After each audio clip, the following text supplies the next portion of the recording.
Hi, welcome back. So I'm 4 weeks post hardware removal now, and I just had an appointment with my physio this morning, so I thought I'd give you a little update on where I'm at. It's been a bit of a bumpy road, so last time I spoke to you I'd had a few good days, and then the next few days were not so good. So been having a lot of pain just around here and at the front of my hip still, most likely from scar tissue. So I've been still found that my hip extension and hip external rotation are still quite restricted and just causing me pain through there, and it's been painful just to walk as well. So I've been pretty anxious actually, to be honest, because it's making me worry that I'm going to need more surgery, or that the surgery hasn't really worked, even though I know it's early days, but it's not really the sort of feelings I would expect to be having at this point.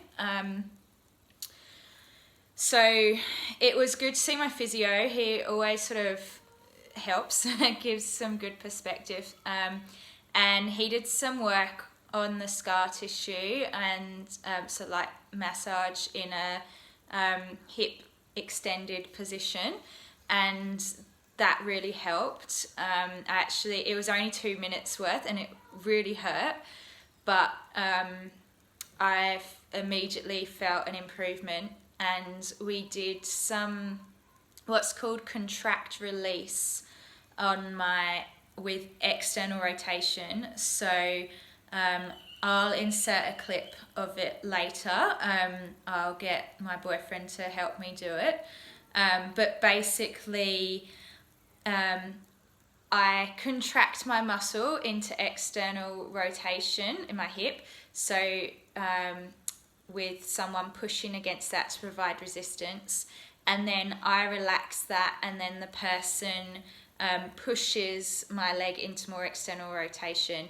And it's something we use in physio, and the idea is that if a muscle contracts maximally, it will then relax maximally, so it helps to get more range in a joint or muscle.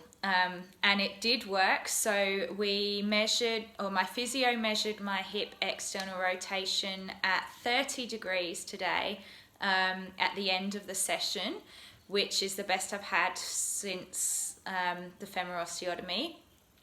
2 weeks ago when I saw my physio, it was only 15 degrees. So I'm really happy with that improvement, and ideal to get to sort of normal range in external rotation is 45 degrees. So I'm over halfway there now. 2/3 of the way there, and I did only have 1/3 of the range. So it's quite a big improvement, and it's given me hope from just how I felt after this appointment, that by doing some of this work myself at home, and with others helping me, I'll potentially be able to make some good changes without needing surgical intervention, and potentially even avoid the manipulation under anaesthetic, which would be good because I'm not really looking forward to that. So he's also said that I can do a bit of stretching. So I was a bit apprehensive about doing stretching because I'm hypermobile, so generally I'll avoid any stretching because it will just stretch my ligaments, which is not what I want because they're already too lax, so I don't want to make my joints any more lax. However, because I'm quite tight through my anterior hip, the stretch I need to do is very minimal. It's not really going to get into my hip joint as such. It's more going to work on the muscle, so I will show you me doing that later too.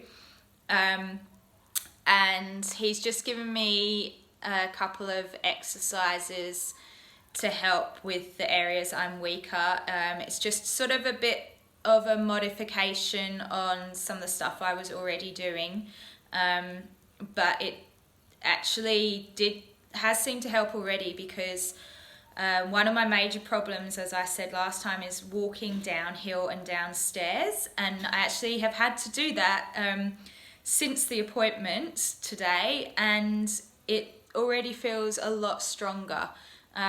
So that's, yeah, definitely encouraging and put me in a better mood. So I didn't tell you last time, but I'm actually booked in for my right hip for the femoral osteotomy combined with a periacetabular osteotomy on the 26th of April. I discussed that with my surgeon last week. And I've been feeling a bit like just not unsure about the whole thing and whether it's the right thing to do. Definitely, is it the right thing to do now? And is it the right thing to do ever, given I haven't been, so far, I'm not that happy with the result of my left hip. And even though my right hip has problems, I'm sort of thinking, is it going to make it worse though, having the surgery? Is just how it is now the best it's ever going to be, which is a bit of a depressing thought. But yeah, so sorry, it's I've been thinking I might postpone it to get stronger on the left hip. So jury's still out on that. I don't have to make a decision yet. I do meet with my surgeon the week before to discuss the left hip, so I'll leave it up to then until I make a decision. So I've got 4 weeks until I see him, in which to really work on my left hip some more and on that scar tissue, and hopefully get to a place where I'm quite comfortable with it. So the things that are influencing my decision are: how strong is the left hip? One, because when I have my right hip done, I'll be fully relying on my left hip, so I want it to be strong enough to tolerate that, which I think I could tolerate it now, but it wouldn't be comfortable. And I'm also conscious of, I don't want to make the left hip worse by putting it under a lot of strain really early on, especially after I've been through so much with this left hip. I just want to get it right. So I'm thinking about that. And then also, like I said, I'm just thinking, is it going to make it worse? Because so far the left hip isn't that great. But hopefully the left hip's going to get better. I'm confident it's going to get a lot better than it is now eventually, and hopefully it gets better within 4 weeks, so I'll go ahead with the right hip. Otherwise it'll mean postponing the right hip for probably around 6 months, because my surgeon's very booked up, so it'll probably be 6 months until he can get me in again, which is probably a reasonable time frame to feel confident in the left hip anyway, but it just puts me back another 6 months in terms of getting everything sorted and getting back to normal life, and it just sort of leaves me in limbo. So it's not my ideal preference, but I've got to do what's right at the time, so if it ends up being that, then so be it. Yeah, anyway, I'm gonna get into some of my rehab now, some of the new stuff, so I'll insert some videos now of that so you can see what the next things I'm doing are to try and help with this weakness in the quads where it's getting inhibited, that's been stopping me or making it really hard for me to go downstairs and down steps.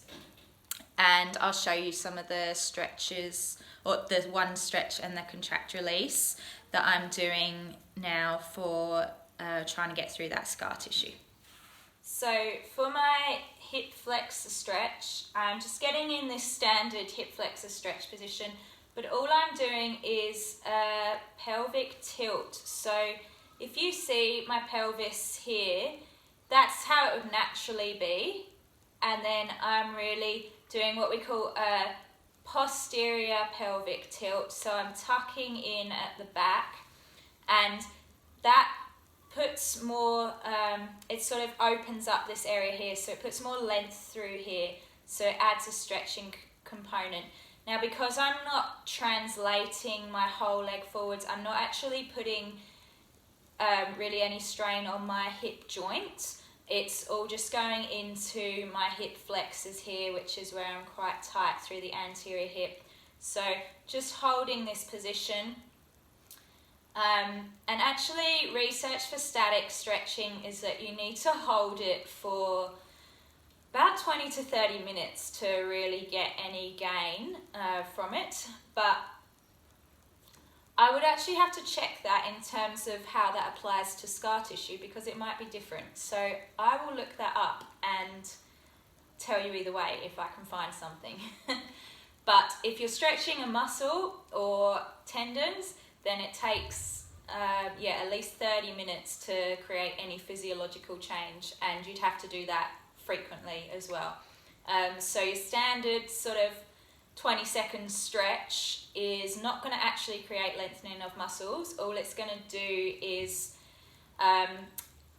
it's going to affect your nervous system. So your nervous system is just going to notice that lengthening effect. So it might give you a proprioceptive change, but it won't actually physically lengthen your muscles.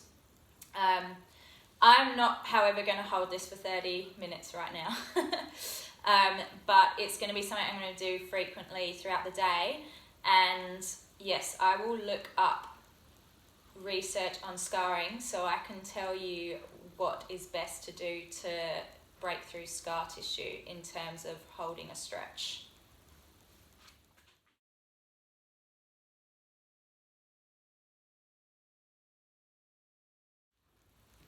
So last time I was trying to do step downs off the front of the step to increase my strength going down steps, which is quite logical, but was finding it really hard and quite painful.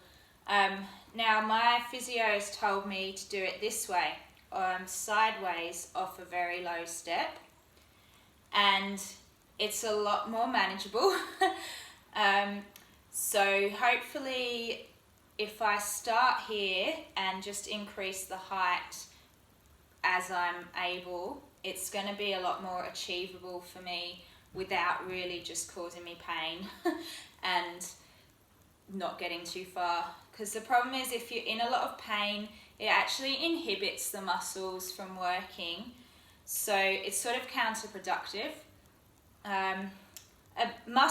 A bit of muscle pain in terms of them working is okay, but if you're just getting like strong pain and it's coming from joint and other structures, you're not really going to be getting a good result.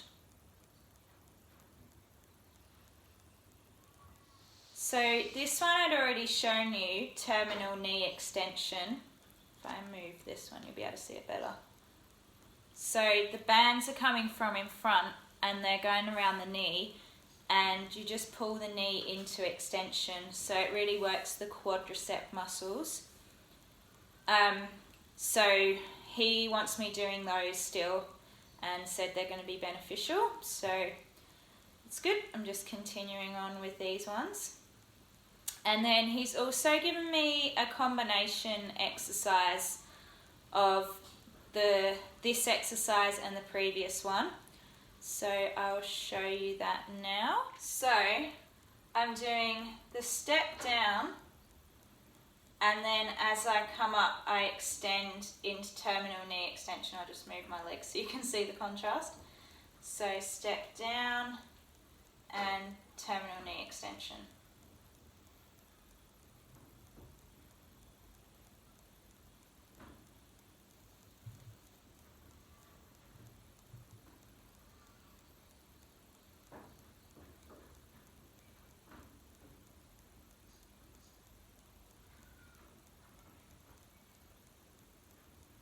This exercise, this is one I've done previously, and it's actually an advanced form of the hip hitching of the step. So you let your hip come down and then you pull it up. And he actually thought I might go better with this, even though it's more advanced than the hip hitching, because the hip hitching was causing me pain through here, but it's probably because I was in this upright position, which is where I get the pain because of all the pulling through the anterior hip from the scar tissue. So when I'm forward like this, I've actually got a lot less pressure on here, so it's not pulling on that scar tissue, so I can actually get into the muscles and get the movement without getting the pain, which is obviously desirable, one for me pain wise, and two because, as I was saying before, if you're getting a lot of pain, you're actually doing a movement, you're actually inhibiting the muscles. So now I can really feel these side muscles. So the glute medius is the main one here, and these muscles sit on the side, and they're really important for stabilizing you as you walk, go up steps, do anything really. They keep you from sort of tilting over as you walk. They keep your hips nice and stable, so they're super important, and commonly weak in hip issues. So yeah, it's nice to be able to do something where I can get into them.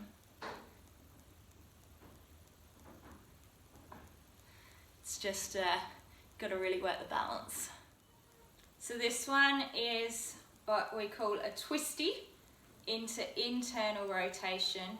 So it's working my hip internal rotation in a sort of more functional position. It's a bit more advanced than just lying on your tummy and doing it. I haven't been able to do this, I've tried, but I haven't been able to do this into external rotation again because of that pain all through there where I'm blocked.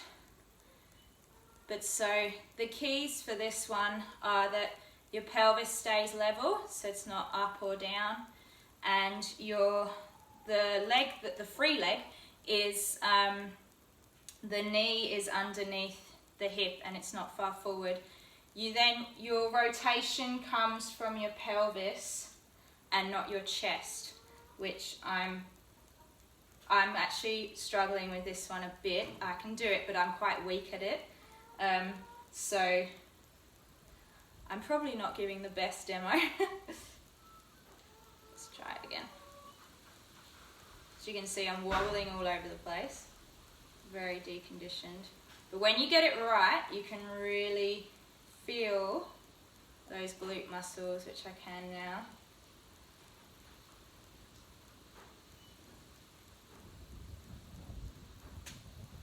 So I don't know if you can see very well, but I've got a dowel here that I put over my shoulders, and then I've got a resistance band from behind me. So the resistance band is tethered at shoulder height. And because I'm doing my left leg, I stand with the band on my right side. But if you were doing your right leg, you would come this way round and stand here. External rotation, you have the band coming from in front of you. So if I was doing my left leg, I would be standing like this. And then I would rotate backwards and come forward. So as I've said before, I am a physio, but I go and see a physio, and that's just for an objective opinion. If you were looking at yourself, you're very biased, so it's good to get someone from the outside looking in on what I'm doing and giving his opinion on what I should be doing to help. And yeah, it's really helpful. Having my own knowledge definitely is very beneficial as well, and it influences my rehab, and I can sort of guide myself along and know a bit what's going on, but definitely still need that outside opinion and advice too. So now this exercise is one I'd been doing, and then I stopped for a bit because when I had the first post-op appointment, I was told not to do anything too wide-legged. So I stopped doing this, but my physios today said no, like it's fine, now I'm 4 weeks post-op. So I'm going to start again. I was sort of dithering. I did it a few times and I was like, oh.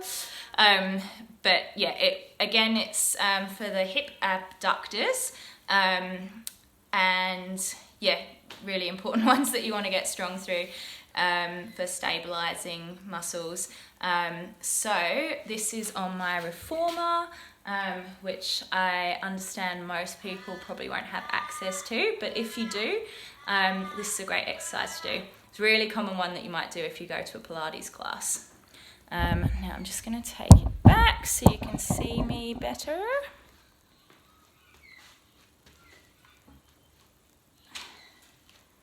So, standing sideways on here. Oops, I forgot to put the extra spring on.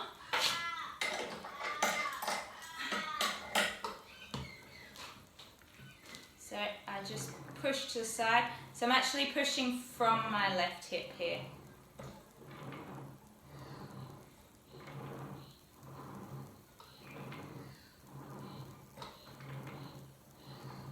And you can do it in a bent knee too.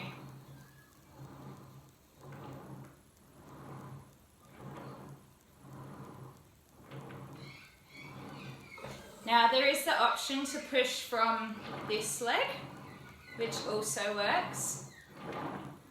But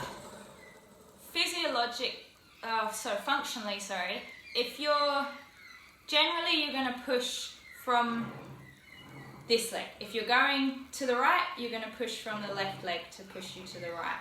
So I'm doing my pushing with my left leg from on the platform. So this is the contract release for getting increased external rotation. So Scott's going to push against the outside of my foot and in like an inward direction, and I'm resisting that. Can you just push a bit harder? We do that for about 5 seconds, and then I'm going to relax and he's going to push my leg as far over into external rotation as it'll go, which is definitely getting further. And then we come back and we do it again.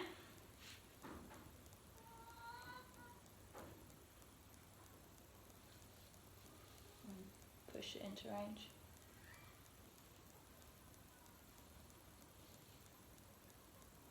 And then I'll go like about half into range now, and then you push against me. Oh, not that hard.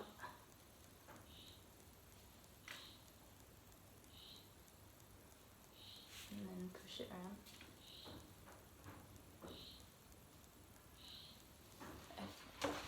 This is in my treatment room. So this is the position I'm going to be in for having massage through the front of my leg there. Not going to show you the massage, but I'll show you the position I'm going to be in. So it's called a Thomas test, which we use to test hip flexor length. So you get perch on the edge of the bed. If I'm testing my left leg, I hold my right leg up and then I roll backwards and let the left hip hang. So I'm just going to stay in this position, and then I'm going to get someone to massage me through the front there. So this is how my physio did it earlier. So this is a common technique we'll use to get into the front of the hip with massage as well, because it just opens it right up and it's already on slight stretch. So you can get a bit deeper. It is quite painful though, but effective. Yeah, so I'll hopefully get Scott to do some of that for me at a later point. He has said his hands are really sore, so probably not today, but hopefully tomorrow. Yeah, and that is all the new exercises, and then I'm still doing my old ones too, so I've got quite a big repertoire, because I want to keep up my all the other strength that I've been building.